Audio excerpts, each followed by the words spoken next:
जिस तरह इकरारुल हसन साहब ने कहा कि मेरे पास सबूत हैं, ज़हीर एक गैंग है और गैंग ने दुआ ज़हरा को यहाँ से अगवा किया है, यहाँ से लेकर गए हैं पंजाब से फिर केपी गए हैं। मेडिकल बोर्ड पर सियासी असर व रसूख जिसकी हम बात कर रहे हैं वो असरानंदाज हुआ है कि मेहदी काज़मी साहब जो हैं वो इस रिश्ते को कबूल करें। इदारों पर एतमाद उठ रहा है, लोगों का भी उठ रहा है, जो फरीकैन हैं उनका भी उठ रहा है। तो ये चीज़ जो है ये बड़ी यानी सवालिया निशान है।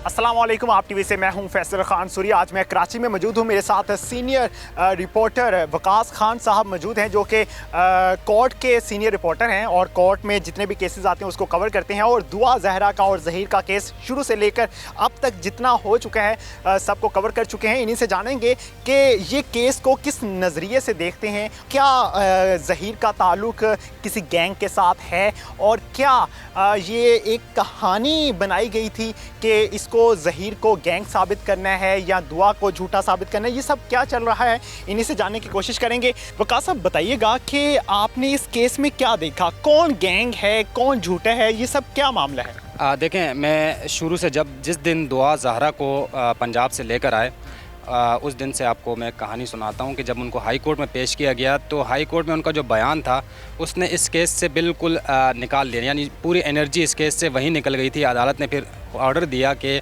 दुआ ज़हरा ख़ुद जाना चाह रही हैं और ख़ुद यहाँ से गई ज़हीर के साथ और वो कह रही हैं कि मैंने ख़ुद मर्ज़ी से शादी की है। फिर उसके बाद ये हुआ कि एक अदालत ने मुद्दई के जो वकील हैं उनकी दरख्वास्त पर मेडिकल रिपोर्ट जो है वो पुलिस से तलब की। मेडिकल रिपोर्ट आई, उसमें उम्र जो थी वो तकरीबन 16 से 17 साल बताई गई। तो मामला यहाँ से ख़त्म हो गया था। फिर उसके बाद ज़ाहिर है हमने ये भी देखा कि इस कराची में एकदम सियासी असर व रसूख इस केस में उस प्रेशर से आने लगा। इसके साथ साथ निमरा काज़मी का भी केस था। इन दोनों मुकदमात में शेला रज़ा आब्दी मैदान में कूदी और इस तरह सोशल एक्टिविस्ट जो सोशल मीडिया पे बहुत एक्टिव हैं वो लोग इस केस में कूदे। तो प्रेशर एक बनाया गया। प्रेशर बनाने के बाद ये है कि यहाँ से तो ये लोग चले गए, लेकिन बाद में दोबारा एक मेडिकल बोर्ड बनाने की दरख्वास्त की गई। सर मैं आपकी बात यहाँ पे काटूँगा, प्रेशर डालने का मकसद क्या था कि ज़हीर को गैंग साबित किया जाए? ये शुरू से एक बयानिया चल रहा था कि ज़हीर एक गैंग है और गैंग ने दुआ ज़हरा को यहाँ से अगवा किया है, यहाँ से लेकर गए हैं पंजाब से फिर केपी गए हैं, आज़ाद कश्मीर गए और न जाने क्या क्या कर रहे हैं और हो सकता है मुल्क से बाहर ले जाएं और वहाँ फ़रोख्त कर दें। अब मामला ये है कि ये गैंग का जो कॉन्सेप्ट है ये अदालत से बाहर ही ये कहानी घूम रही है। अदालत में इस हवाले से, गैंग के हवाले से अभी तक कुछ सामने नहीं आया कि यानी एक चीज़ है कि रिकॉर्ड का हिस्सा बन जाए। मैं आपको ये बताता चलूँ कि जब तक चीज़ें केस का हिस्सा नहीं बनेंगी, रिकॉर्ड का हिस्सा नहीं बनेंगी तो उस पर कुछ नहीं हो सकता। अब यही देखने में आ रहा है कि ज़हीर गैंग, लेकिन ज़हीर गैंग के हवाले से 1% भी अभी तक कुछ सामने नहीं आया। वो मामला जो है हाई कोर्ट से गया, फिर पंजाब में मामला जाता है, पंजाब के बाद फिर दोबारा जान उस वक्त आती है जब मेडिकल बोर्ड की रिपोर्ट आती है। और ज़रा ये बता रहे हैं हमारे जो सीनियर रिपोर्टर्स हैं कराची के जो कि हेल्थ की बीट करते हैं, वो ये बताते हैं कि मेडिकल बोर्ड पर सियासी असर व रसूख जिसकी हम बात कर रहे हैं वो असरानंदाज हुआ है इस मामले पर। और जो दुआ की असल एज थी वो तो जो दुआ के वालिद साहब हैं वो 14 साल जो बता रहे थे, तो 14 साल ही दिखाने के ये चक्कर में थे कि 14 साल ही आए, लेकिन वो जो डॉक्टर्स थे तो वो वहाँ पर पसपा हो गया उनका, इतना कम हम नहीं दिखा सकते, ये एक इदारा है। तो प्रेशर के तहत उन्होंने 15 से 16 साल बताई और उसकी जो यानी 15 साल से शुरू हो रही है दुआ ज़हरा की उम्र।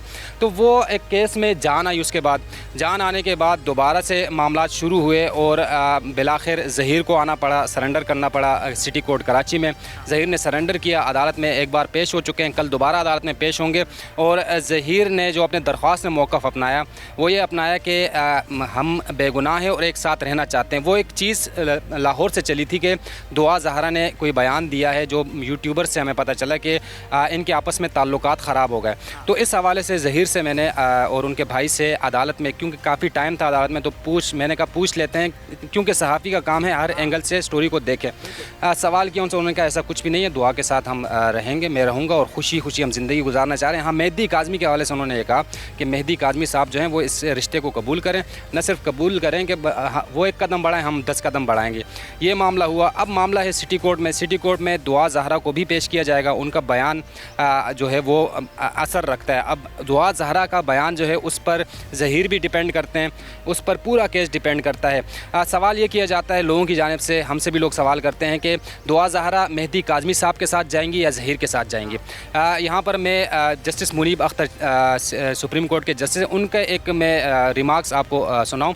वो कहते थे कि दुआ ज़हरा कोई भेड़ बकरी नहीं है, भेड़ बकरी नहीं है। यही मैं यहाँ पर कहूँगा कि वो भेड़ बकरी नहीं है कि केस जीता मेहदी काज़मी साहब ने तो वो ले गए, ज़हीर ने जीता तो ज़हीर ले गए। ऐसा नहीं है। दुआ ज़हरा का जो बयान है, क्योंकि वो कि इंसान है, इस मुल्क की शहरी हैं, उनको तहफ़्फ़ुज़ फ़राहम करना रियासत की ज़िम्मेदारी है और रियासत जो है वो माँ की हैसियत रखती है। अगर वो वालिदैन के साथ नहीं जाना चाहती और उम्र सपोज़ हम यहाँ पर सपोज़ कर लेते हैं कि उम्र उनकी कम आती है उस निकाह के हवाले से, तो फिर दारुल अमान होगा, रियासत की कस्टडी में होंगी वो, रियासत अपनी माँ का किरदार अदा करेगी। और दुआ ज़हरा जब तक बालिग नहीं हो जाती तो तब जाकर बालिग होने के बाद, क्योंकि यहाँ पर मिसालें मौजूद है, कोर्ट रिपोर्टिंग हम करते हैं। इससे पहले एक आरजू फातिमा केस था, क्रिश्चियन लड़की थी, मुसलमान होगी, वहाँ पर भी बड़ा प्रेशर बना दिया था क्रिश्चियन कम्युनिटी ने कि ये लड़कियों को मुसलमान करा के और उसके बाद शादियाँ करते हैं। तो वो आरजू ने भी अदालत में ये बयान दिया था, मैं अपने शौहर के साथ रहना चाहती हूँ और मैंने अपनी मर्ज़ी से शादी की।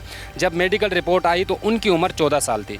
उस सूरत में अदालत ने फिर आरजू फातिमा को ये इख्तियार दिया कि जब आप बालिग हो जाएं तो उसके बाद आप जिसके साथ जाना चाहें जाएं, अभी आप होंगी शेल्टर होम में।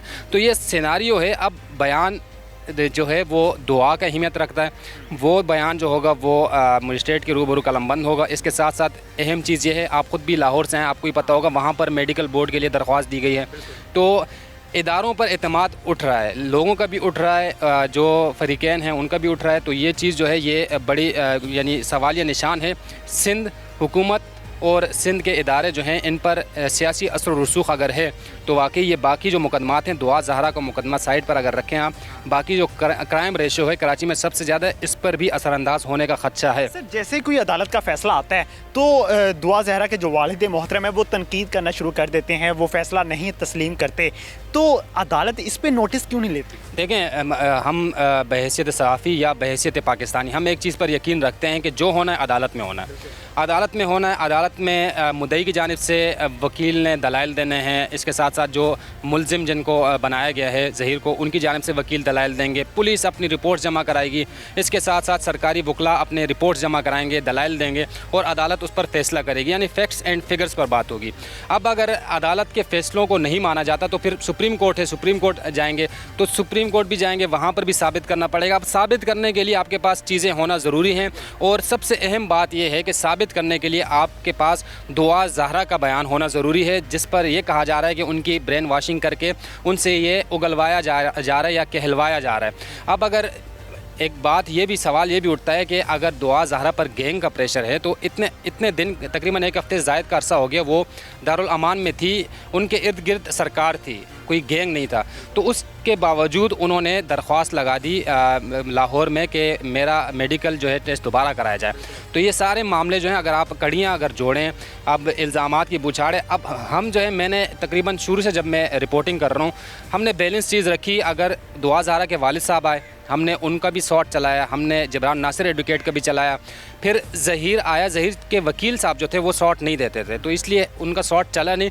ज़हीर आए तो ज़हीर को भी अप्रोच करने, क्योंकि हमने लोगों को आगाह करना, इन्फॉर्मेशन देनी है। अगर मैं कमरा अदालत नहीं जाता, मिसाल के तौर पर मैं इंतज़ार करता हूँ कि एक फ़रीक का वकील बाहर आकर मुझे शॉट दे और उसमें से मैं अपनी मर्ज़ी की चीज़ें निकाल कर चलाऊँ और ये ज़ाहिर करूँ कि ये गैंग है, उस चीज़ से तासुर ये मिले कि ये वाकई गैंग है, वो एक बयानिया बन गया। बयानिया इसलिए बन गया कि हम एक लाइन चला रहे हैं। आप सुने, जिब्रान नासिर साहब को भी सुने, मेहदी काज़मी साहब को भी सुने, आप ज़हीर के वकील को भी सुने, जज साहिब के जो अहकामात हैं वो सुने, इसके साथ साथ पुलिस क्या अदालतों में पेश कर रही है वो देखें और सरकारी वकला दलाइल क्या दे रहे हैं। ये सब चीज़ें जब मिलेंगी आपस में तो ये खबर बनेगी, जामे खबर।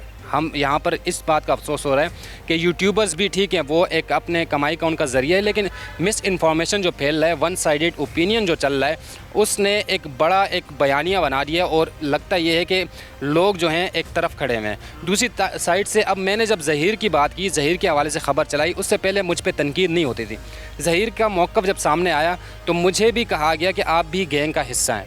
तो मतलब ये हुआ कि मैं अगर किसी फ़रीक का अगर मैं ख़बर चलाऊँगा तो मैं गैंग का हिस्सा हुआ, अगर सर मुबारक हो, आप भी गैंग का हिस्सा हैं। मैं भी गैंग का हिस्सा हूँ। अब ये अलमिया है, यानी आपके पास मालूमात नहीं, आप सहाफ़त की जो उसूल हैं, तफ्तीशी अफसर के साथ बदतमीज़ी हुई, उसके बाद ज़हीर जब आया उसके साथ प्रेशर नहीं कर सकते आप किसी को। अगर आपको कोई, अगर आपने मुझसे कहा कि आपसे बात करनी है, मैंने आमादगी ज़ाहिर की तो हम दोनों साथ खड़े हुए।